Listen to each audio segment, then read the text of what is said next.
Hi, this is Brian Boudreau, government reporter for Norwood News. I'm here down now with Chief Brooks in front of the police and fire building, and we're going to talk a little bit about what's going on in the winter, and specifically January. So Chief, happy to have you here. Thank you. So obviously we just got some snow. How does this affect public safety from your end? Well, I tell you, the bitter cold snap that we had and then the snow went fairly well for us, went fairly smoothly. The best thing that happens in those cases, particularly with the snow event, is that the governor asks everybody to stay off the roads. Please stay home unless you absolutely have to be out there. We see more and more that people heed that advice. They just stay off the road for a day. Gives the DPW a chance to clean up all the roads and get everything all squared away, and then you can go back to your normal life the next day. DPW does a great job.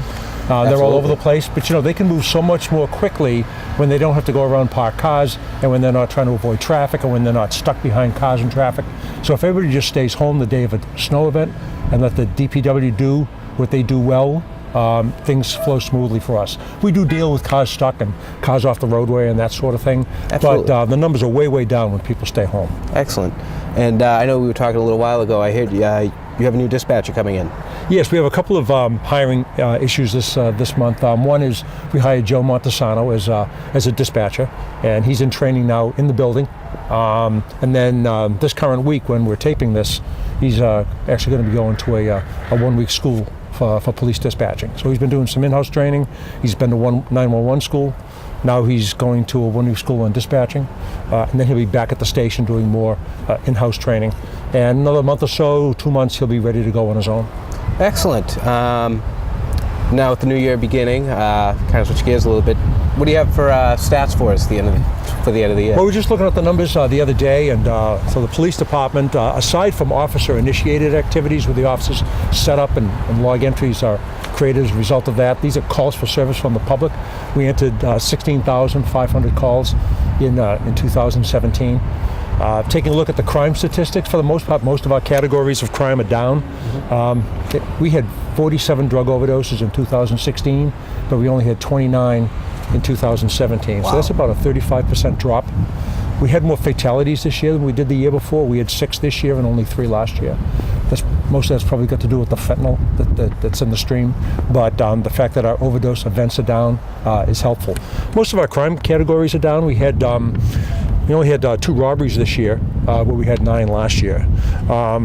Aggravated assaults were up slightly, but break-ins were down. We had 45 last year and only 28 this year, and our auto theft was about stable.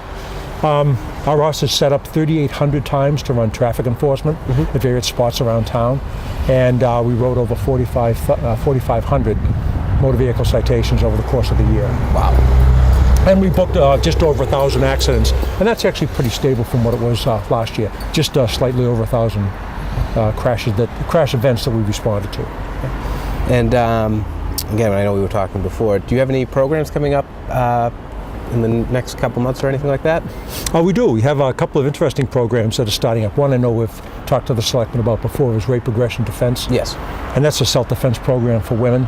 And that's going to be run in January. That's 3 nights, and Sergeant Sarah Lydon is in charge of that. We've also kind of rejuvenated an old program that used to be around years ago called the Citizen Police Academy.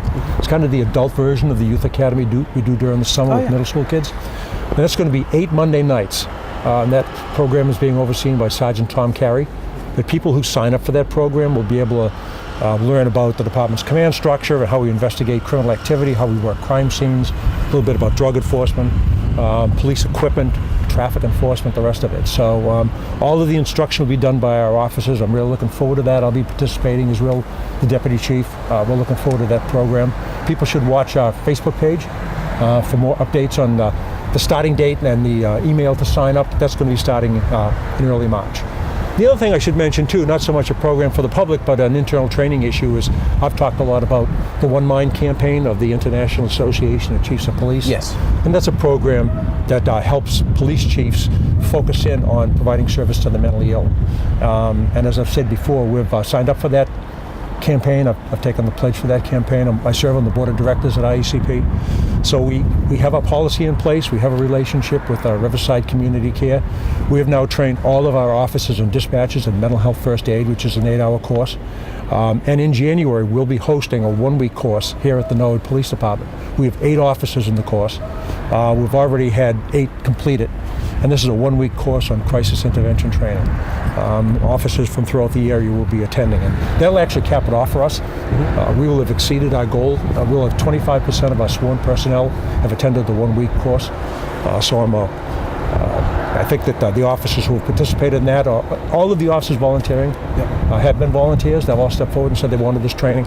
So I'm looking forward to hosting that school here. Now, when you say you capped off at 25, that's it, or if you have, can you have more, or is that it? Well, to meet the goals of the campaign, you have to have 20%. Okay. We've exceeded that with 25%. Okay. We'll be sending officers who volunteer, who step forward, who want their training. Quite frankly, I'm going to send as many as I can send. Absolutely. But we've already achieved the goals and the objectives of the campaign. So I'm looking forward to having that school right here in the building in the next couple of weeks. And that's excellent. And I think that's all I have for you today. And thank you for coming on. It's always a pleasure. Absolutely. All right, good to see you, Brian. You too. And back to the desk.